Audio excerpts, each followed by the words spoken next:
Hello everyone, how are you? I hope you all are fine. तो आज का इस वीडियो का टॉपिक है हमारा संधि। संधि शब्द का अर्थ, इसकी डेफिनेशन, इसके टाइप्स नेम और स्वर संधि के कंप्लीट पार्ट्स आज हम हमारे इस वीडियो में पढ़ेंगे। तो शुरू करते हैं। सबसे पहले है संधि। संधि का अर्थ होता है, संधि का अर्थ होता है मेल। और वो मेल भी किसका? देखिए डेफिनेशन।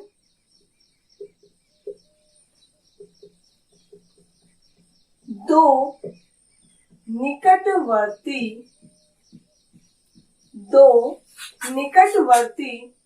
वर्णों के परस्पर मेल से ध्वनि में जो विकार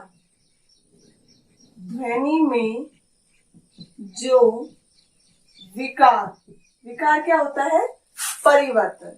मैं यहां लिख देती हूं, विकार अर्थात परिवर्तन उत्पन्न होता है,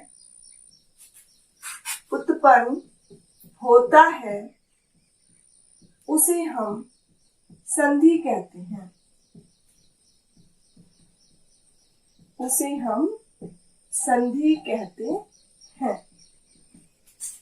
दो निकटवर्ती वर्णों के मेल से ध्वनि में जो विकार अर्थात परिवर्तन उत्पन्न होता है, उसे हम संधि कहते हैं। तो उदाहरण है हमारा देवेंद्र। इसका नॉर्मल संधि विच्छेद तो आपको पता ही होगा, क्या होगा? देव प्लस इंद्र।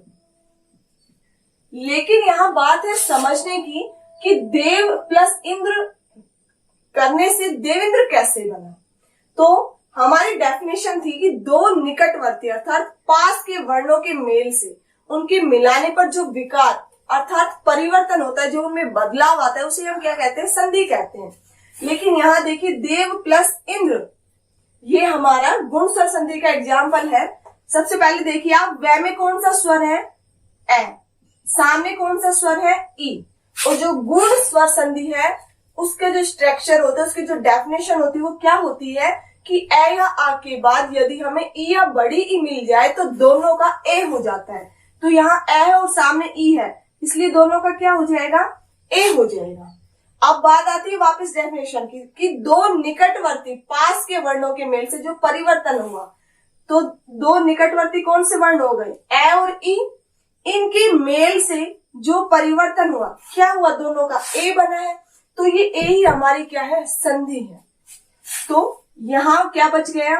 देव प्लस ए प्लस न और द्र।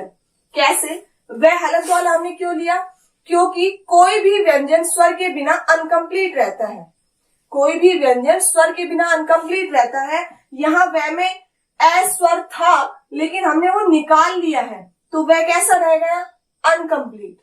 इसके बाद दोनों का जो परिवर्तन हुआ, क्या हुआ था? ए। ये लिखा हमने, यहाँ ई हमने यहाँ यूज कर ली थी, इसलिए ई यहाँ से कट गई और क्या बचा? आधा न और द्र, वो हमने यहाँ पर लिख लिया। अब इनको मिला देते हैं। दे, वह अनकंप्लीट है, व्यंजन है, और व्यंजन मैंने अभी बताया कि स्वरों की सहायता से कंप्लीट होते हैं। सामने ए है, ए क्या है? हमारा स्वर है। तो वह में ए गया, क्या बन जाएगा? वे। आधा न और द्र, क्या बन गया? देवेंद्र। तो आपको समझ में आया कि दो निकटवर्ती वर्णों के परस्पर मेल से जो विकार या जो परिवर्तन होता है, उसे हम क्या कह देते हैं? संधि कहते हैं। सेकंड एग्जांपल देखिए, भानुदय। सेकंड एग्जांपल है हमारा भानुदय। सेम कैसे होगा? भानु प्लस उदय। न में कौन सा स्वर है? उ। सामने कौन सा है? उ। तो उ या उ के बाद यदि उ या बड़ा उ मिल जाता है, तो दोनों का बड़ा उ हो जाता है। ऐसी हमारी दीर्घ स्वर संधि कहती है। ठीक है। तो यहाँ पर ये दो निकटवर्ती वर्ण हो गए, इनके परस्पर मेल से ये परिवर्तन हो गया, इसलिए यहाँ क्या बचेगा? भान प्लस उ प्लस दय। न में बड़ा उ जाएगा, बड़ा नु। अभी बताया था आपको कि यदि कोई व्यंजन अनकंप्लीट हो, सामने स्वर हो, तो वो स्वर उस व्यंजन में चला जाता है। तो यहाँ न अनकंप्लीट है, सामने उ क्या है, स्वर है, इसलिए कैसा है, बड़ा उ है तो बड़ा नु हो गया हमारा। दे और ये क्या बन गया, भानु दे। अब बात आती है संधि के भेद या प्रकार। कितने होते हैं, सभी को नॉर्मली पता है, 3 टाइप्स होते हैं। कितने होते हैं, 3। कौन कौन से? फर्स्ट होता है हमारा स्वर संधि, सेकंड है व्यंजन संधि,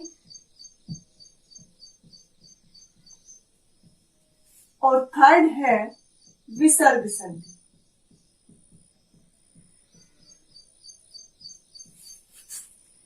कितने प्रकार होते हैं, 3 प्रकार होते हैं। नंबर फर्स्ट स्वर संधि, सेकंड व्यंजन संधि, और थर्ड होती है हमारी विसर्ग संधि। अब शुरू करते हैं हमारी फर्स्ट स्वर संधि। सबसे पहले इसकी डेफिनेशन देखिए, क्या होता है स्वर संधि में, दो स्वर वर्णों के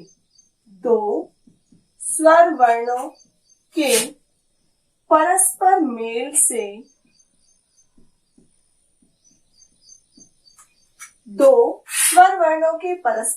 से ध्वनि में जो विकार उत्पन्न होता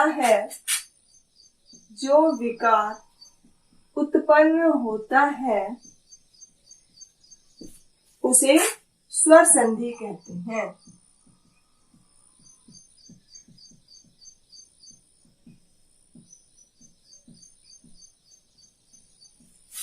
दो स्वर वर्णों का, ये जरूर याद रखना कि सामने इधर भी स्वर होना चाहिए और उसके सामने भी स्वर ही होना चाहिए। यहाँ डेफिनेशन में क्लियर हो चुका है कि दो स्वर वर्णों के परस्पर मेल से ध्वनि में जो विकार या परिवर्तन होता है उसे हम क्या कहते हैं, स्वर संधि कहते हैं। जैसे कि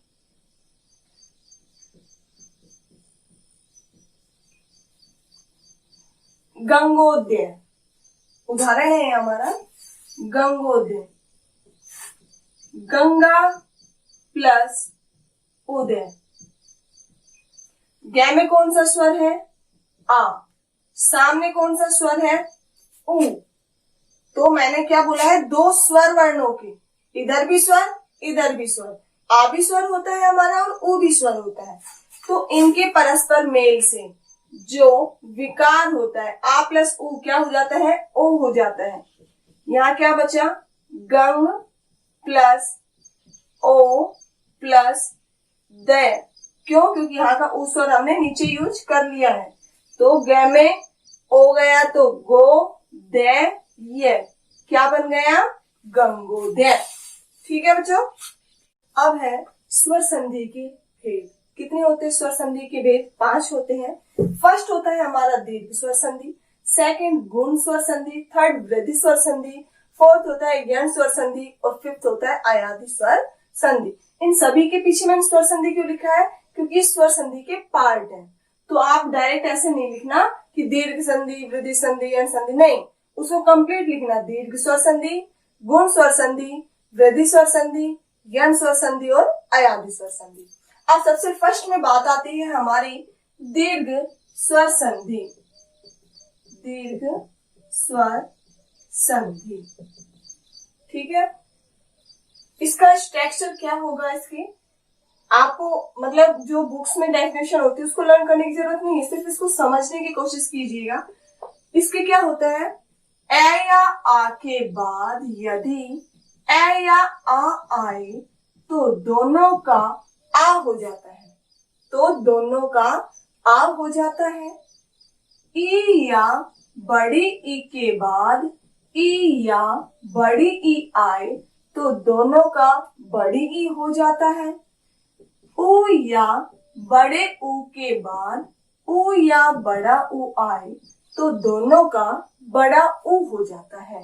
दीर्घ का अर्थ ही क्या होता है, बड़ा। आ ई उ तीनों कैसे आएंगे हमारे, बड़े। कि ए या आ के बाद ए या आए तो आ, ई या ई के बाद ई या ई आए तो ई, और उ या उ के बाद उ या उ आए तो उ, लेकिन तीनों ही कैसे? बड़े। क्लियर? एग्जाम्पल देखिए हमारा परमाणु। सबसे पहले हम एग्जाम्पल लिखते हैं इसका, ए या आ। ठीक है, परमाणु। आप एक बात और याद रखना, मैंने अभी क्या बताया, दीर्घ का अर्थ होता है बड़ा। तो यहाँ पर बड़ा कौन सा दिख रहा है आपको, वहीं से एग्जाम्पल को अलग कर देना है, वहीं से उसकी संधि कर देनी है। तो पैर है मां, मैं में आ स्वर मिला ना हमें, इसलिए यहीं से अलग कर देना है। परम प्लस अणु, परम प्लस अणु। मैं में कौन सा स्वर? ए। सामने कौन सा स्वर? ए। हमारी जो दीर्घ स्वर संधि के फर्स्ट स्ट्रक्चर है वो क्या है कि ए या आ के बाद ए या आ, इधर ए मिल गया, इधर ए मिल गया, तो दोनों का क्या हो जाएगा? दोनों का आ हो जाएगा। ठीक है, यही परिवर्तन होगा। तो यहाँ क्या बचा? परम प्लस आ प्लस अणु। यहाँ मैं में तो हलंत हमने इसलिए लगाया क्योंकि ए स्वर निकाला था, लेकिन सामने तो ए यू का यू था, इसलिए ए का ए लिया हमने, तो ए यहां से खत्म हो गया, सिर्फ क्या बचा? अणु बचा। तो पे रे मैं में आ गया मां, अणु का णु, क्या बन गया? परमाणु। नेक्स्ट एग्जांपल देखिए, दयानंद। यहां है आ स्वर, यहीं से दीर्घ दिख रहा है, यहीं से आप इसकी संधि कर दीजिए, क्या हो जाएगा? दया प्लस आनंद, दया प्लस आनंद। यह में कौन सा स्वर? आ। सामने कौन सा स्वर? आ। दोनों का आ। यहां क्या बच गया? दया आ प्लस नंद। दे, यह अनकंप्लीट है, सामने आ स्वर है या, और नंद का नंद, क्या बन गया? दयानंद। अब जो सेकंड स्ट्रक्चर है हमारी, ई या ई के बाद ई या ई आ जाए तो दोनों का बड़ी ई हो जाता है। उसके एग्जाम्पल देखिए, अतीव। तय में ही बड़ी ई दिख रही है, यहीं से इसकी संधि कर दीजिए, अति प्लस इव। तय में कौन सा स्वर? ई। सामने कौन सा स्वर? ई।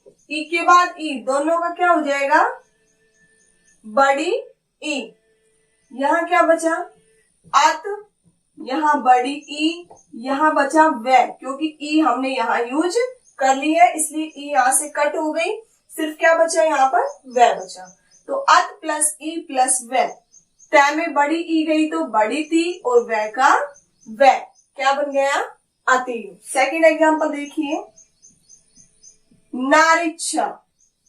यही दिख रहा है बड़ा, यहीं से अलग कर दिए, नारी प्लस इच्छा। रे में कौन सा स्वर? बड़ा ई। सामने छोटी ई, दोनों का बड़ी ई। यहाँ क्या बच गया? नार प्लस ई प्लस आधा च और छ, क्योंकि ई हमने कहा यूज कर लिया? यहाँ पर। तो ना, बड़ी री, च और छ, क्योंकि रे में क्या मिला दिया हमने? बड़ी ई, क्या बन गया? नारीच्छा। तो अब देखिए, स्ट्रक्चर है हमारी उ या उ के सामने उ या उ हो तो दोनों का बड़ा उ हो जाता है। इसका एग्जाम्पल देखिए आप, सूक्ति। सूक्ति क्या होगा? संधि छेद, सु प्लस उक्ति। से में कौन सा स्वर? छोटा उ। सामने कौन सा? छोटा उ। उ के सामने उ, दोनों का क्या हो जाएगा? बड़ा उ। यहाँ से में से उ गया, से कैसा बचा? हलंत वाला आधा। सामने क्या है? बड़ा उ, क्योंकि यही आया है परिवर्तन। यहाँ से उ हमने यूज कर लिया, इसलिए क्या बचा? आधा कै और छोटी ती। तो से में बड़ा उ गया, क्या बन जाएगा? बड़ा सु, क्योंकि व्यंजन किसकी सहायता से कंप्लीट होते हैं? स्वरों की। और से यहाँ अनकंप्लीट है, तो इसको कंप्लीट करने के लिए हम किसकी जरूरत पड़ेगी? स्वर की। और सामने स्वर है कौन सा? उ, इसलिए ये कौन सा बन जाएगा? सु बड़ा, आधा कै और ती, सूक्ति। क्लियर? नेक्स्ट देखिए, गुरुपदेश। यहाँ मैं आपको एक बात और क्लियर कर देती हूँ, जो रै में ऊ छोटा और बड़ा ऊ कैसे लिखते हैं वो देखिए। यहाँ लिख देती हूँ मैं। अगर छोटा लिखना हो तो सिर्फ हम ऐसे लिखेंगे, और अगर इसका बड़ा ऊ लगाना है रै में तो ऐसे, पहले थोड़ा सा ऐसे ले जाकर फिर यहाँ बड़े ऊ की मात्रा लगाएंगे। ये बात आप जरूर याद रखना, ये हर जगह काम आएगी आपकी।